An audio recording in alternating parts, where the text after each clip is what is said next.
So let me tell you a story about how YouTube saved my photography business in 2020.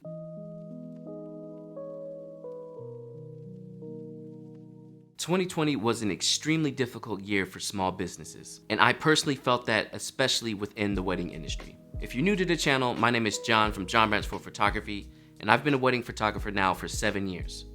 Unfortunately this year, most of my weddings were either postponed or canceled, and this happened for all of the wedding industry.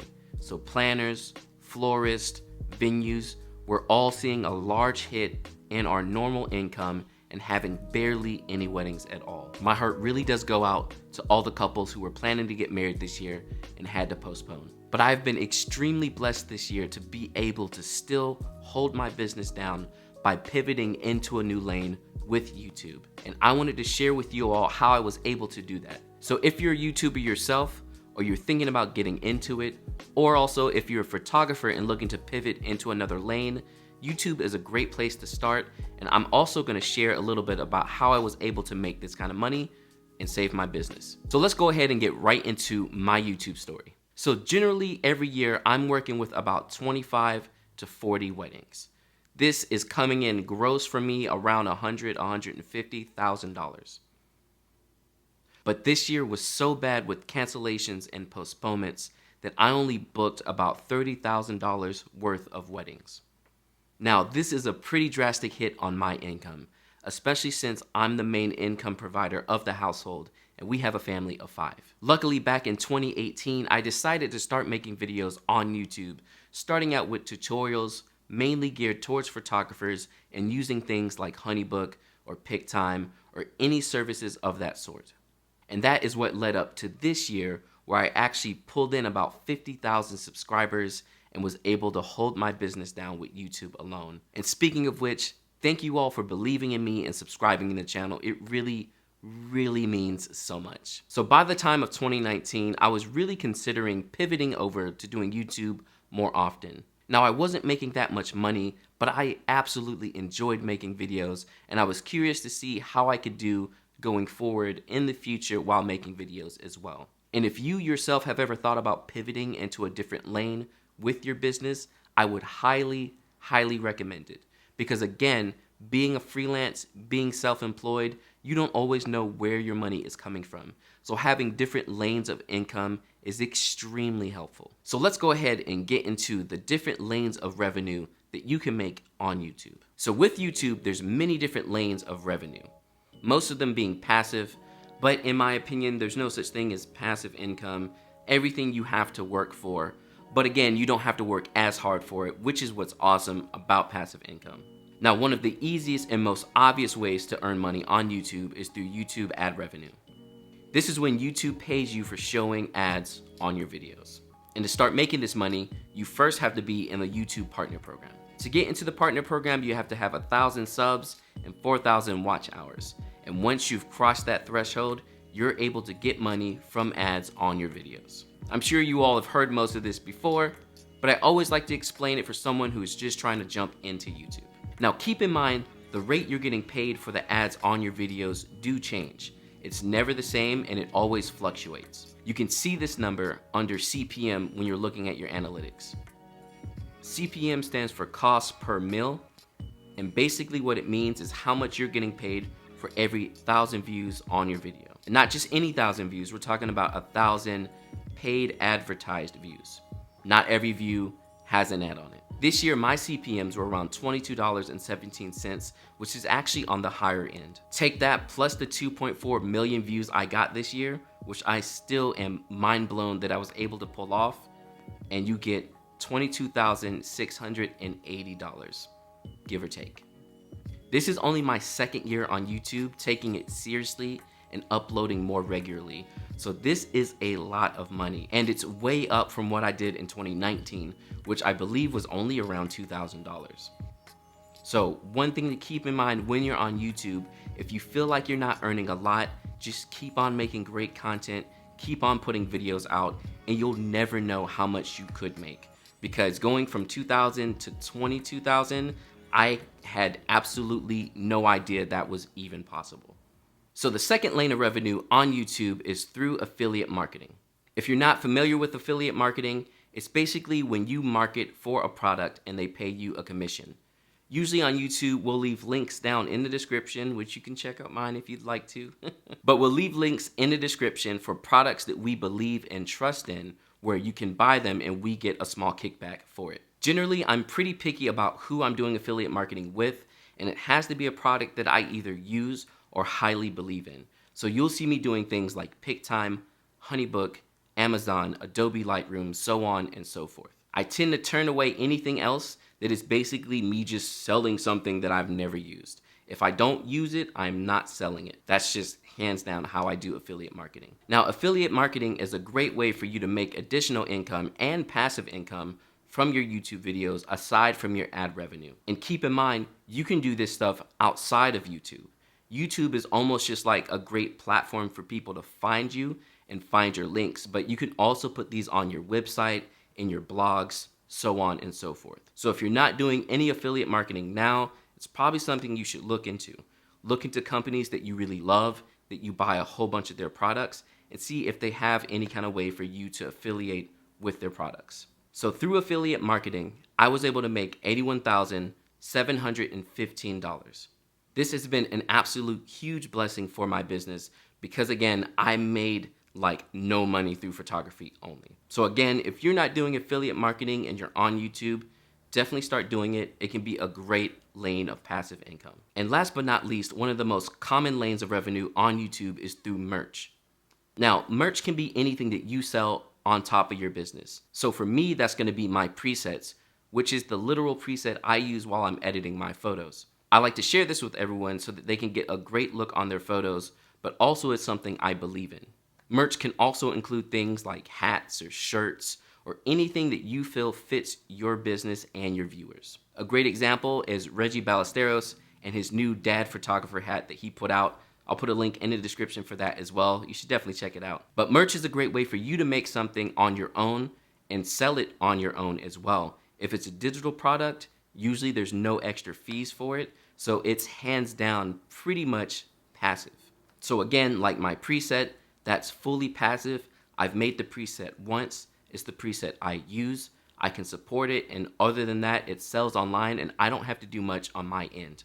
Through things like merch and preset sales, I was able to make $41,506. And again, for anyone watching who has purchased my preset, thank you so much for buying the preset and supporting my family. Seriously, I have 3 young kids. I cannot thank you enough. So with those 3 main lanes of revenue on YouTube, which there are more, but I think those are the easiest to focus on, I was able to make a total, rounded up, of $146,000 this year. And that's all from YouTube, either ad revenue, affiliate marketing, or merch sales. Take that plus the $30,000 that I was able to book this year of weddings, which is extremely low than what I usually do, and I made a total of around $175,000. Now, that is actually a pretty good gross number for my business. It's actually higher than I've ever done in a year where I probably should have made way less. So again, pivoting your business and doing things like YouTube can help save you from the hardships that come whenever they come.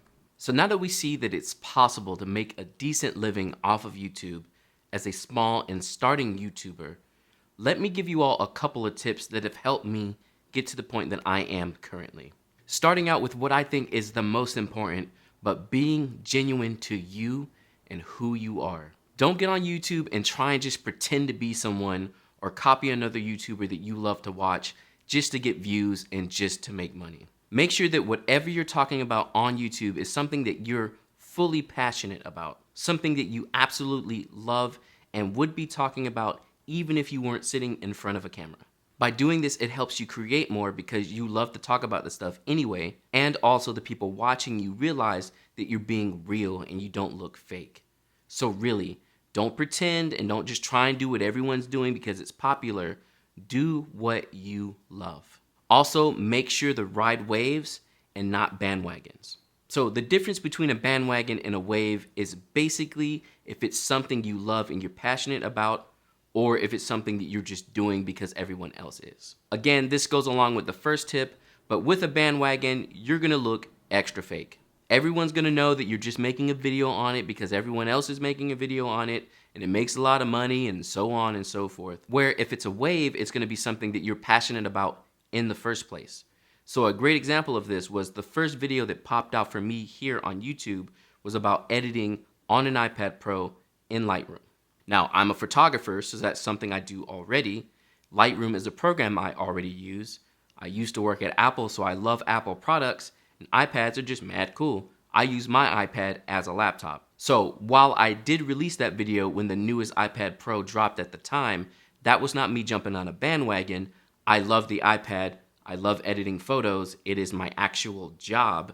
So that was me riding a wave. Basically, anything that's gonna be super popular and it's also a subject that you love, jump on it. Jump on it quick. That way you'll get more views and more exposure, and people will realize that you're not being fake, and you might just add a different perspective on what everyone else is saying. And last but not least is find an umbrella for your content that has different lanes. By having different lanes, you're able to make content about all kinds of different things, but they still fit within your umbrella so that you don't look fake and like you're just making videos to make them. So again, if you look at my channel, my whole umbrella is being a creative entrepreneur. Now that breaks down into photography, tech, and services to help run your business, which is why you'll see me doing a review on the tour box or a desk or a camera, and then turn around and do a full wedding day behind the scenes, or even do a video on Honeybook or PicTime and how that can help your business. All of these things fall within my umbrella of what I want to talk about. So while they may seem like totally different worlds, it's still to the point of what I want, which is being a creative entrepreneur and running your business. So those would be my 3 tips to help you get to where I am currently as well, if you're looking to get on YouTube or if you're already on YouTube and you're creating content. And I also have a really, really awesome video about being profitable on YouTube, which is like a full hour long. And if I get enough likes, and we're talking like up in the thousands of likes, I'll go ahead and release that video as well. So make sure to subscribe to the channel and hit the like for me to go ahead and drop that video. And I'm serious, it's like a full hour class of talking about being profitable on YouTube. Thank you again for hanging out on the channel, for liking, subscribing, and supporting me, because there's no way I would still be doing photography if it wasn't for your support. So really, you all are the winners of this whole thing. My family thanks you. My little children thank you, because we would have had a rough year. For everyone else who has small businesses, I wish you the best going forward, and don't be afraid to pivot. Trust me, you can do it as well, and it's gonna help your business in the long run. And even if you don't need it for your business, finding lanes of passive income is gonna help you not have to work so hard in your business. Or if you have a 9-to-5, get yourself some passive income so that you have some side money that you can save and start your business. Seriously, the main reason I wanted to share this with you all is to encourage you, not to flex. Because honestly, really, 5 people living off of 175 gross, which mind you, I haven't taken taxes out of that number yet either. It's not a lot of money, but it's enough that I can live and my family can eat and we can pay our bills. Again, thank you all. I hope this encouraged you.